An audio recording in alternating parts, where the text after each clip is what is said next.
जहां परिश्रम होगा, आपका परिश्रम जब खेत में जाएगा तो खेत हीरा मोती उगल देगी। 7-7 मन के कट्ठा लोग आज मकई उपजा रहे हैं। जब परिश्रम जाएगा खेत में तो गेहूं, मकई, तोरी, आलू, गोभी से रुपया से आपका घर भर जाएगा। आपका परिश्रम जाएगा गाय भैंसी के निकट तो दूध, दही, घृत, मक्खन, मलाई से बिक करके रुपया से आपका घर भर जाएगा। आपका परिश्रम जाएगा बिजनेस में, रुपया से आपका घर भर जाएगा। आपका परिश्रम जाएगा नौकरी में, रुपया से आपका घर भर जाएगा। आपका परिश्रम जाएगा अखाड़ा में तो आप पहलवान हो जाएंगे, वहीं से आपको आमदनी मिल जाएगा। लेकिन बिना परिश्रम के गीत गा के अब भगवान के पूजा करके जितना खुशहाली इस सोलकन समाज को भगवान से है, उतना खुशहाली भगवान से ब्राह्मण को नहीं है। आप दुर्गा जी के पूजा करते हैं, कितना रुपया आपका खर्च हो जाता है। कितने बाल बच्चे परिवार के लोग आकर के मेला में उड़ा देते हैं। इस सोलकन समाज का रुपया खर्च हो जाता है, अब पंडित जी सबके रुपया से घर भर जाता है। वो लोग पंडाल ठेका पर लेता है, यहाँ दुर्गा जी का पूजा कराऊंगा, 20,000 का पंडाल है ठेका पर, कहीं 30,000 का पंडाल है ठेका पर, कहीं 50,000 का पंडाल है ठेका पर। उनका तो कमाई होता है। इस सोलकन सब दुर्गा जी के खोइछा भर के सतलोक जाएगा, अब पंडित जी रुपया कमा के दोनों जेबी अपन भर लेते। उनको सतलोक से और दुर्गा जी से कोई मतलब। दुनिया के लोग जाता है बैनाथ धाम सतलोक जाने के लिए, भोला बाबा का पूजा करने।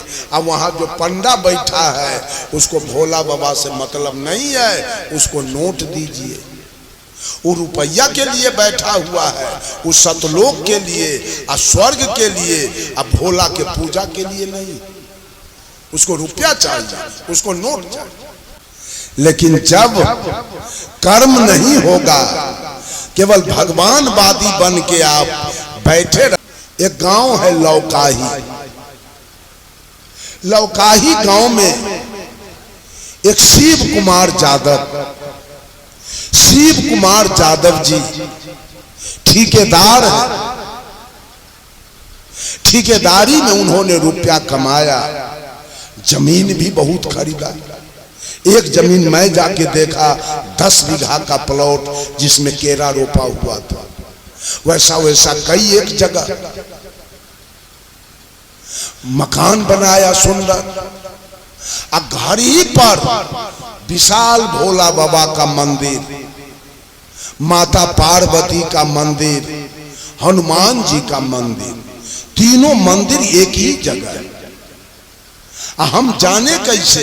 एक बार उन्होंने सत्संग कराया, आचार्य सदगुरु आचार्य धर्म स्वरूप साहब को बुलाया, तो साहब जी के साथ मैं भी गया।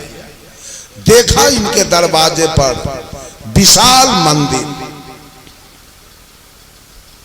एक सुदीन झा ब्राह्मण है, उनको ही पूजा करने के लिए रखे हुए हैं। दीवार में सुदीन झा का नाम लिखा हुआ है। 5,000 के महीना उसको ही देते हैं, और वो 1 घंटा शाम में 1 घंटा सवेर में तीनों देवता के आके पूजा करता है। उसका कीमत है महीना का 5,000 रुपया। 2 बार 3 बार से, इस बार तो मैं भी गया उनके यहाँ। इस बार के चुनाव में मैं भी गया, लेकिन मैं भी वहां रहा, फिर इनको हार का मुंह खाना पड़ा। 3 बार से शिव कुमार बाबू मुखिया में हार रहे हैं। मैंने कहा शिव कुमार बाबू, इस भगवान के खुश होने से आप मुखिया में नहीं जीत पाएंगे। जब तक कि मानव भगवान खुश नहीं होगा तब तक मुखिया में आपकी जीत नहीं होगी।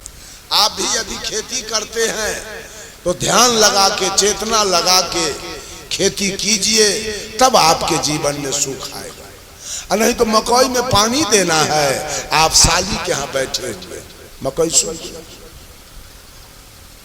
गाय का दूध दूहना है, आप बैठ के ताश खेल रहे। दुकान में गहकी को सौदा देना है, आप बैठ के उधर दारू पी रहे।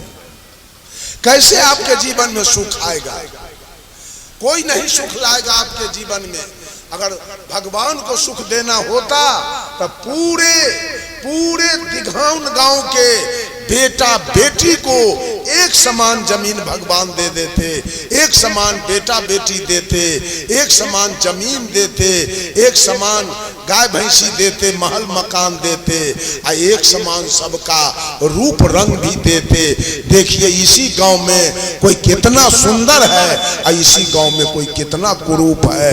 भगवान किसी को कुरूप क्यों बनाएगा और भगवान किसी को सुंदर क्यों बनाएगा? वो भी आपके कर्म का परिणाम।